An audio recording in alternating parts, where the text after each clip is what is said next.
selamat datang di video pembelajaran. Pada kesempatan kali ini, kita akan membahas bagaimana ekspresi gen diregulasi pada organisme eukariotik.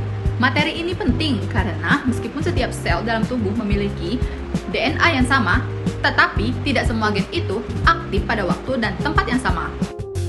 Regulasi gen inilah yang membuat sel-sel itu dapat memiliki fungsi yang berbeda-beda, seperti sel saraf, sel darah, atau sel otot. Pada kesempatan pertama ini, kita akan membahas gambaran umum regulasi gen pada organisme eukariotik.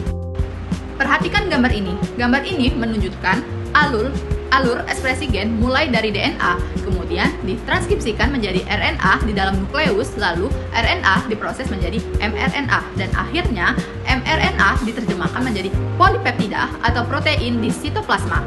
Setiap tahapan ini dapat menjadi tempat terjadinya regulasi, artinya sel dapat memilih kapan suatu gen ditranskripsikan, bagaimana RNA diproses, dan berapa banyak protein yang dihasilkan.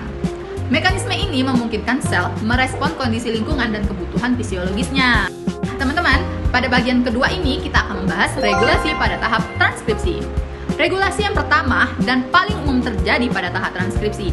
Pada tahap ini, protein itu, khusus yang disebut faktor transkripsi, menempel pada DNA. Ada faktor yang bersifat mengaktifkan dan ada yang menghambat.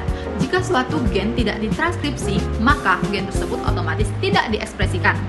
Mekanisme ini memastikan bahwa hanya gen yang dibutuhkan saja yang aktif pada sel tertentu. Selanjutnya, kita akan membahas pemrosesan RNA dan splitting alternatif. Setelah RNA terbentuk, RNA tidak langsung digunakan untuk membuat protein. RNA harus diproses terlebih dahulu. Salah satu proses yang sangat penting yaitu splitting, yaitu penghilangan intron. Namun, yang menarik adalah pada eukariotas, splitting tidak selalu dilakukan dengan cara yang sama. Ada proses yang disebut dengan splitting alternatif. Nah, di gambar ini adalah contoh gen troponin T pada tikus yang memiliki banyak ekson. Ekson yang tampak berwarna sama pada gambar adalah ekson yang selalu hadir dalam semua mRNA. Sedangkan bagian yang berwarna lain merupakan ekson yang dapat dipilih untuk digunakan atau tidak. Mesin splitting dapat menyusun ekson dalam kombinasi yang berbeda-beda.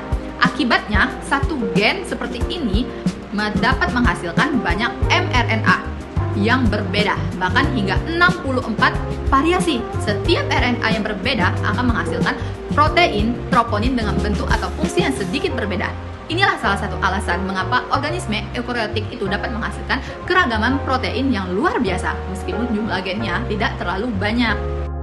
Nah, kesimpulan dari pembelajaran kita tadi dapat disimpulkan bahwa dari seluruh penjelasan yang saya jelaskan, kita dapat menyimpulkan bahwa regulasi ekspresi gen pada eukariotik itu merupakan proses yang kompleks.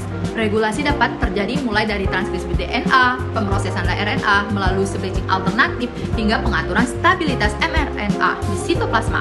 Semua mekanisme ini memastikan bahwa sel itu dapat memproduksi protein yang tepat pada waktu dan kondisi yang tepat.